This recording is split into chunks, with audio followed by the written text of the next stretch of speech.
নমস্কার, আমি মৌসুমি রান্নাঘরে সবাইকে স্বাগত। আজ আমি একটি থোড়ের রেসিপি নিয়ে এসেছি, থোড় বাটা। এটা করার জন্য প্রথমে কড়া বসিয়েছি, কড়াতে আমি সর্ষের তেল দিয়েছি। রান্নাটা আমি সর্ষের তেলেই করব। থোড়টা আমি কুচিয়ে নিলেও হবে, আবার পিস পিস করে কেটে নিলেও হবে। কেটে আমি একটু হলুদ দিয়ে জল দিয়ে ভিজিয়ে রেখেছিলাম, তারপরে জল থেকে নিয়ে নুন দিয়ে একটু ভাপিয়ে নিয়েছি।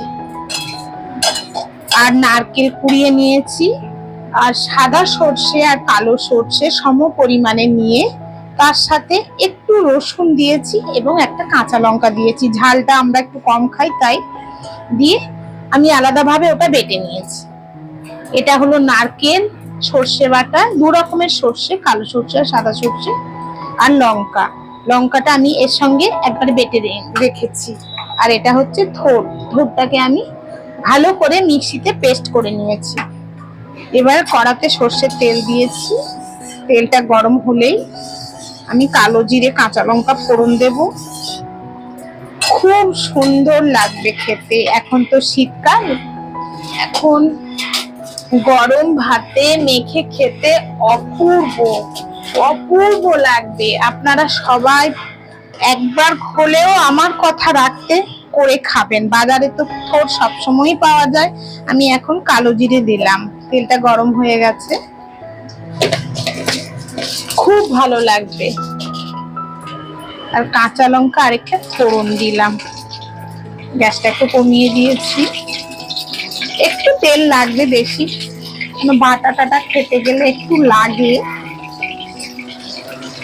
তবু যে যেমন খান সেই রকমই দেবেন। থোড়ের রান্না সবাই জানেন, অনেক ধরনের হয়, কিন্তু এটা অনেক যারা খেয়েছেন তারা তো জানেনই কেমন হয়।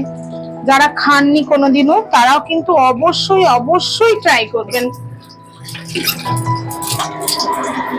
এবার আমি এতে থোড়টা দেব।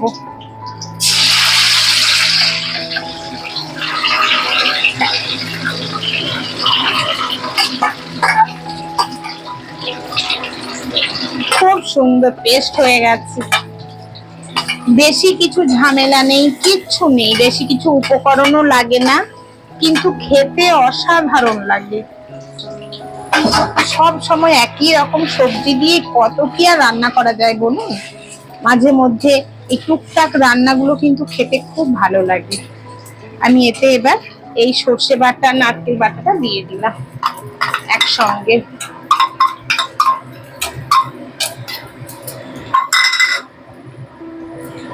দিয়ে নুন চিনি দেবো, আর বেশি কিচ্ছু লাগে না। এবার একটু গ্যাসটা বাড়িয়ে দিলাম, এটা এবার শুধু নেড়ে নেড়ে শুকনো করে নেওয়া। সামনে পিছনে দুটোকে একটু মিশিয়ে নেব।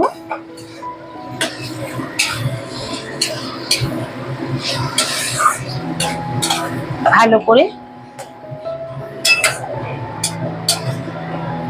আর কিচ্ছু না, খুব সুন্দর লাগবে, অপূর্ব লাগবে খেতে।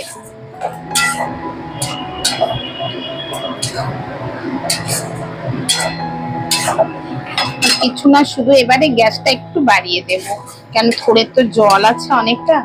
যতই ছেঁকে নিই না কেন, পেস্ট করার পরেও ওর থেকে অনেকটাই জল থাকে। নুন আর চিনি দেবো, একটু নেড়ে নিই।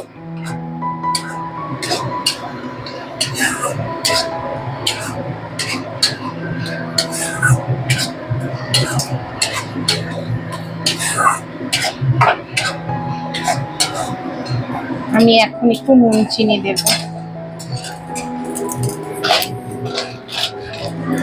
নুন চিনিটা আপনারা সবসময় একটু ঠিকঠাক করে যদি থাকে তাহলে খেতে কিন্তু খুব সুন্দর। নুন যেন বেশি না হয়, থোড় তো একটু মিষ্টি মিষ্টি হলেই খেতে বেশি ভালো লাগে। তবে মিষ্টি মানে এই নয় যে অনেক মিষ্টি, মিষ্টিটা আপনারা নিজেদের পছন্দ মতো দেবেন।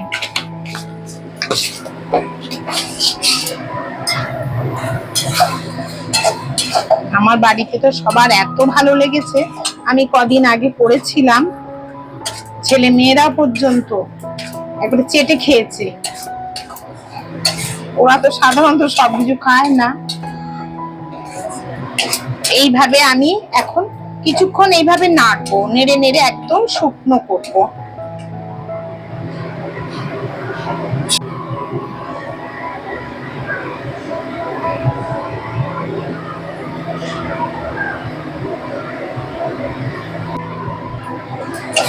কতটা জল মরে গেছে দেখেছো? আর বেশিক্ষণ নেই, হয়ে এসছে। এইভাবে শুধু নাড়বো, নেড়ে নেড়ে একদম শুকনো করে নেব। বোঝাই যাবে যখন হয়ে গেছে, তখন খুন্তিতে আর আটকাবে না, কড়াতেও থাকবে না, উঠে উঠে আসবে। তখনই একটু সর্ষের তেল দেবো, কাঁচা সর্ষের তেল দিলে এর টেস্ট আরো অনেক অনেক সুন্দর লাগে। এটা নিরামিষও করা যায়। এটা যদি আমি এখানে রসুন দিয়েছি একটু, আপনারা রসুন না দিলেও এমনি শুধু নারকেল আর 2 রকমের সর্ষে বাটা দিয়েও করতে পারেন, সেটাও খুব ভালো লাগে। রসুন যে দিতেই হবে এর কোনো মানে নেই। কেউ আবার অনেকে চিংড়ি মাছও দেন, সেটাও দিতে পারেন যারা আমিষ খাবেন। খুব ভালো লাগবে, খুব ভালো লাগবে, দারুণ লাগবে একদম।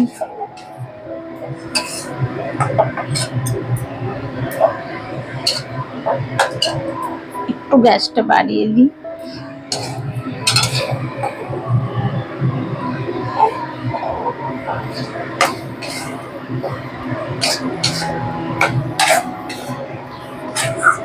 শুধু সামনে পেছনে এইভাবে নাড়বো, আর কিচ্ছু না।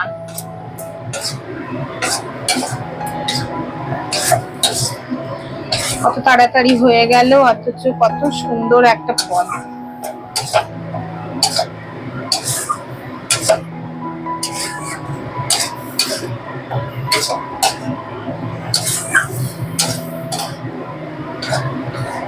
এই দেখুন, কড়ার থেকে উঠে উঠে আসছে, আর কড়ার গায়ে লেগে থাকছে না। এর থেকেই বুঝতে পারছি এটা হয়ে গেছে।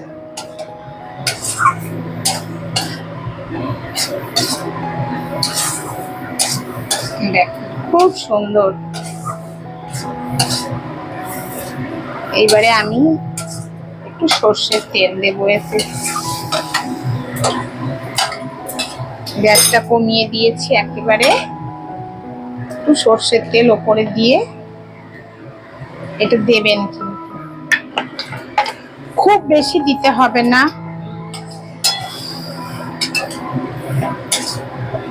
মোটামুটি আপনাদের পছন্দ অনুযায়ী দেবেন, বাড়ির লোকজন যেমন খান ওই দিক ভেবে চিন্তেই দেবেন।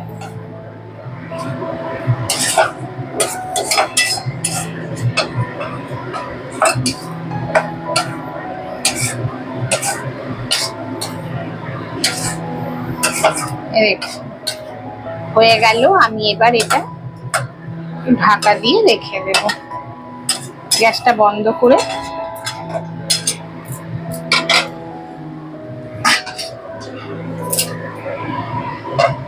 গ্যাসটা বন্ধ করে 2 মিনিট রেখে দেব, তারপরেই সার্ভ করব।